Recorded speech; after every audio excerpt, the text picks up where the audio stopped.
So these are my notes on Lord of the Flies, Chapter 5, Beast from Water. So when the chapter begins, Ralph is our protagonist.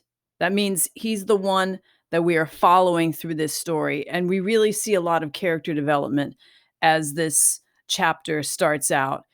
After the debacle of Chapter 4, that being Jack took all of the available hunters and they went hunting instead of tending to the fire, and a ship passed by. So they missed their chance of being rescued. So here we have definitely a conflict of interest. Jack wants to hunt, and Ralph and Piggy want to be rescued and want the fire to go, as do many of the other kids. So this is a bad situation, and Ralph calls an emergency meeting, even though it's dusk. It's going to be night soon. And you see him going through this, and he's no longer this young boy. So we're watching his development and his transition. As I noted here on this page, no chasing the imaginary. This was not about fun, but business. Ralph really has to grow up. So this is that whole idea of development and loss of innocence, boy to man. So he has to go through here, and he's thought things through clearly. It's also very interesting to see the contrast of Piggy, because Piggy can think, but he's not a leader. It brings out here Piggy, for all his ludicrous body, had brains. So Ralph, there are certain people that we will follow, that we look up to, despite what's going on in their head. It's just how they look. It's a presence that they have. Piggy knows a lot, but he is not a leader. So that's an interesting observation also. And I just lost our page. So back to Beast from Water. So this is going on. We need an assembly, not for fun. We need to put things straight. Okay, so Ralph lays down the law, right? About how we need to use the bathroom in a certain place. You can only use this. We said we were going to have water set out. We said we were going to have shelters, etc. So again, he's setting down some laws, and he does a really big one. He says the fire is the most important thing on the island. And the fire, like the conch, is symbolic. It's calling to the civilized world. So we see here, can't you see we ought to die before we let the fire go out? Smoke is the most important thing, more than pig, however often you kill. We have to have smoke up there or we're going to die. And then he makes a rule. Now, I say this, make a rule because I'm chief. We're not going to have any fire but anywhere on the mountain. So that means if you want to eat, you need to take it up to the mountain. So there's his ruling, right? We need to use the rocks for our bathroom, fire as a signal, take fire. Don't take it from the mountain. You need to take your food up there. Okay, so he's really exercising his headship. And then this whole idea of fear, because it's been brought up. There's something creeping out there in the woods, and they're scared. And Ralph is really pleading that they can come to terms with this, that he remembers how it was when they first arrived, how they were happy, and how things are starting to fall apart. I love this, how he ceremonially lays down the conch. So the conch symbolizes order, because everybody acknowledges that when you're holding it, you get to speak. Everyone acknowledges when Ralph blows it, they come to a meeting. So now Jack's going to stand up and talk, and he comes off pretty blunt. And if you read this chapter, you heard that, attacking the little ones. He calls them crybabies, says it serves them right, etc. Now Piggy is going to talk. Says he doesn't feel the same way as Ralph. He doesn't agree on the fear. So Piggy is very logical. He says if something happens scientifically, there's a reason for it. As he says at the bottom of the page, life is scientific. That's what it is. I know there isn't no beast, he says, but I know there isn't no fear either.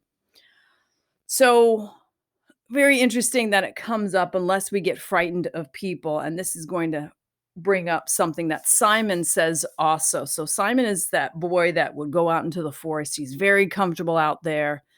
It also comes up in this meeting that Simon was walking around there at night, and one of the little ones saw him and really thought something was going on. So everyone's surprised.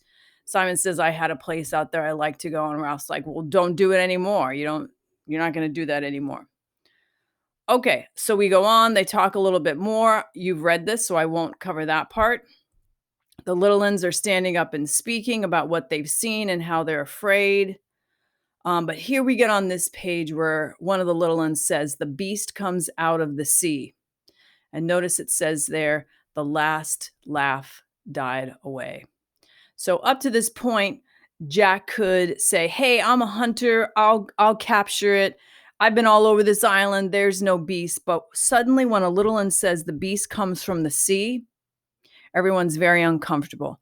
Now, this is a good point. This chapter and this moment is a good point for us to start transitioning to a psychological understanding of this book, and specifically to a Sigmund Freud understanding of this book. And I will give you an extra lecture and video for that alone.